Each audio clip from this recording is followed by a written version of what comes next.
Bismillahirrahmanirrahim. Alhamdulillah ve salatu vesselamu ala Rasulillah. Amma ba'd. Assalamu alaikum ve rahmatullahi ve barakatuh. Урматтуу мекендештер, кадырлуу мусулман бир туугандар, баарыңыздарга жараткан Алла Тааланын тынчтыгы, саламы, мээрими, райымы жана берекеси болсун. Баарыңыздарды касиеттүү улуу Курман айт майрамыңыздар менен куттуктайм. Алла Таалам баарыбыздын күнөөлөрүбүздү кечирсин. Баарыбызды Алла Таалам өзүнүн райымына бөлөсүн. Туура жолдон адаштырбасын. Жүзүңүздөрдөн эч качан кубаныч кетпесин. Кылган курбанчылыгыңыздарды Алла Таалам кабыл кылсын.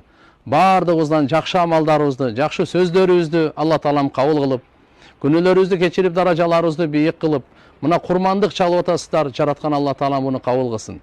Пайгамбарыбыз саллаллаху алейхи ва саллям айткан, Фатима энебизге ушу биринчи курмандыктын каны жерге түшөрдөн мурда адам баласы ким курмандык чалып атса, бардык күнөөлөрү кечирилет деген.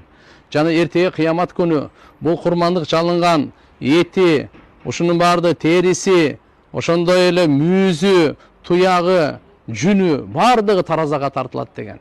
Жараткан Алла субханаху ва таала баарыбыздын күнөөлөрүбүздү кечирсин. Сахабалар сурашкан: "Я Расулалла, бул курмандык чалуу бул эмне дегенде, суннаты абикум Ибрахим, Ибрахим алейхиссалам атаңардын курмандыгы."